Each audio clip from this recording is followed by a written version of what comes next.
Let's start with the big news from Donald Trump's cabinet. Robert F. Kennedy Jr., Trump's nominee for health secretary and guy currently fighting a vulture for his lunch, has been officially confirmed. Now,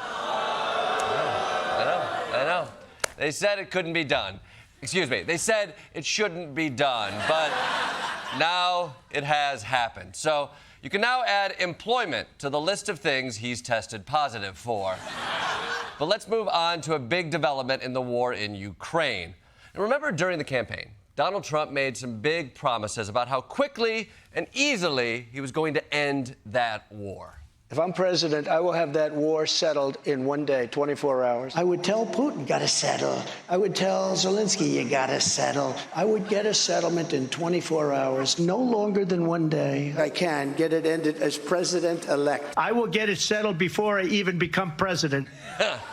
I'm gonna do it Back to the Future and end this war before it even starts. Go back in time, kiss my mom, maybe have sex with her. What am I talking about? What was I talking about? So here we are, 1 month into that first 24 hours, and Donald Trump is finally ready to negotiate. But it's going to be tough, which is why he started out with a quick warm-up negotiation first, an old-fashioned prisoner swap with Russia. Let's see how it went. Russia freed a wrongfully detained American teacher. Mark Fogel returning to the U.S. after more than 3 years in Russian captivity, imprisoned for carrying a small amount of medically prescribed marijuana. In exchange, the U.S. releasing Russian cybercrime kingpin Alexander Vinnik. What? You traded a cybercrime kingpin for public school teacher Mark Fogel? This is like if the Dallas Mavericks traded Luka Doncic for public school teacher Mark Fogel. I mean, at least the teacher we got back is the cool teacher. He smokes weed and he's been to jail. I mean, you know he's showing movies in fourth period. Also, Americans, stop smoking weed in Russia.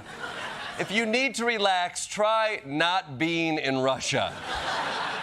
Okay, now that Trump got all warmed up, it's time for the main event. This morning, President Trump pledging to meet with Russian President Putin in person after announcing they've agreed to start negotiations immediately to end the war in Ukraine. President Trump saying, quote, I just had a lengthy and highly productive phone call with President Vladimir Putin of Russia. We discussed Ukraine, the Middle East, energy, artificial intelligence, the power of the dollar, and various other subjects.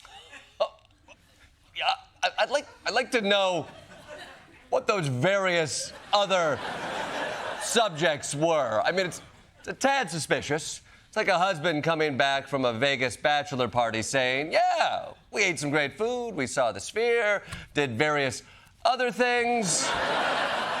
Anyway, you should get a prescription for Valtrex. So, Trump has now set the stage for face-to-face negotiations with Putin on the future of Ukraine. But Trump won't be going into this alone. He also has Defense Secretary Pete Hegseth, a man who does not take no for an answer, according to police reports. So, get ready, Putin, because you're about to face the toughest negotiations of your life.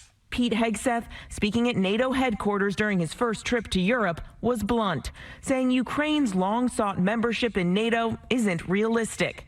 Neither is thinking Ukraine can regain all the territory Russia has seized. We must start by recognizing that returning to Ukraine's pre-2014 borders is an unrealistic objective.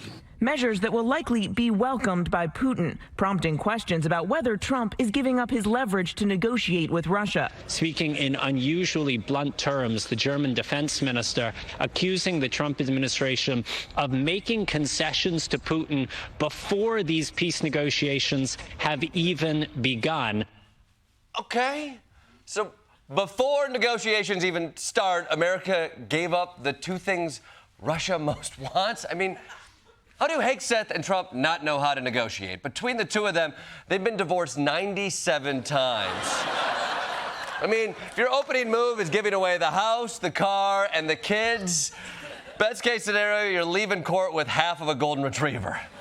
I mean, no one's going to be happy with that, except for maybe RFK Jr. But I guess there's still plenty of stuff to negotiate. For example, which animal will Zelensky be fed to once the Russians take over? Probably a lion, but could be a shark, you know? There's room there. Whichever animal it is, they'll probably fall out of a window. Regardless, Trump is not going to go driving a hard bargain on Ukraine's behalf, and that's fine. But as long as Ukraine is an equal member of this peace process, they'll get some of what they want.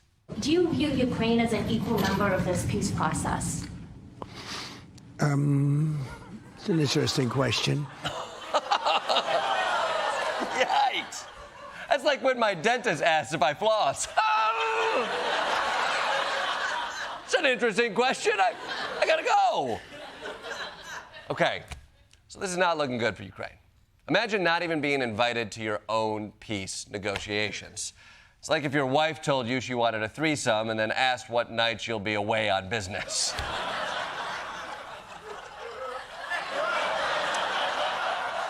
Have so much fun, sweetie.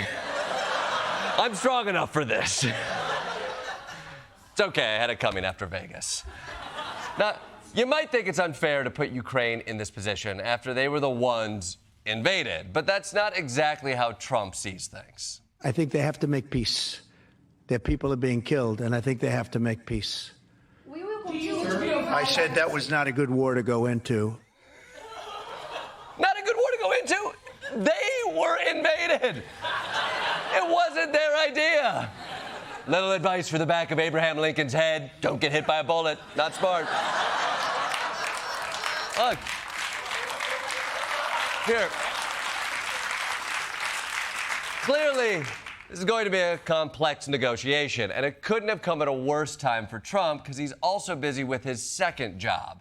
Last week, he declared himself the chairman of Washington's Kennedy Center for the Arts, the government's premier arts institution. And if you're thinking, wait, Trump is completely unqualified to think about art, don't worry. He brought along an equally unqualified board to help him out. He was elected by a board that he recently shook up, replacing appointees by Democratic presidents with Trump loyalists. As for the board, it now includes Attorney General Pam Bondi, Second Lady Usha Vance, Chief of Staff Susie Wiles, Deputy Chief of Staff Dan Scavino, Allison Letnick, who's the Commerce Secretary's wife. Okay. First of all, what's up with this photo?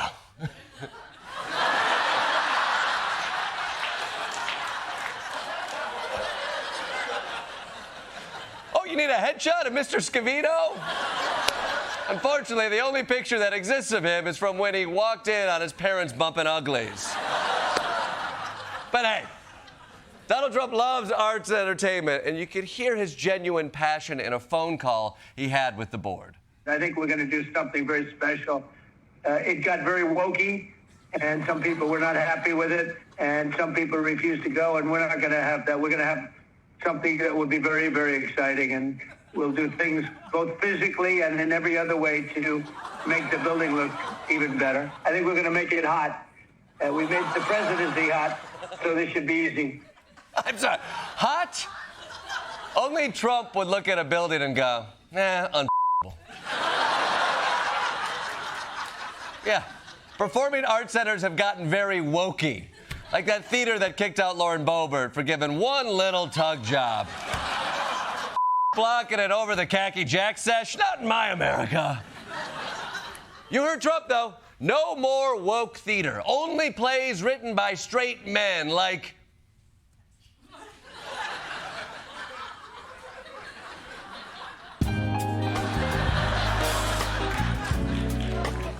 Tennessee Williams?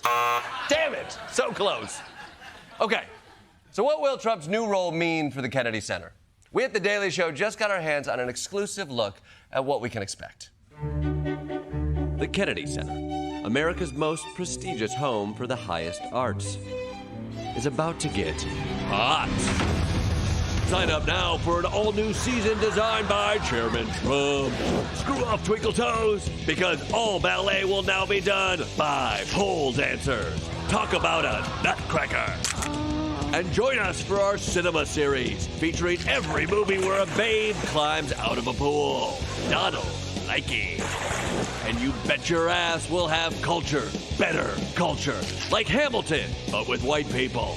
A Raisin in the Sun, but with white people. And Shen Yun, but with white people. Plus, we'll award the Mark Twain Prize to Michael Richards, but not for Seinfeld, for his stand-up. And you know why. And next fall, we'll have an evening with Joni Mitchell, boxing Jake Paul. So come to the hot new Kennedy Center, where even the building is hot.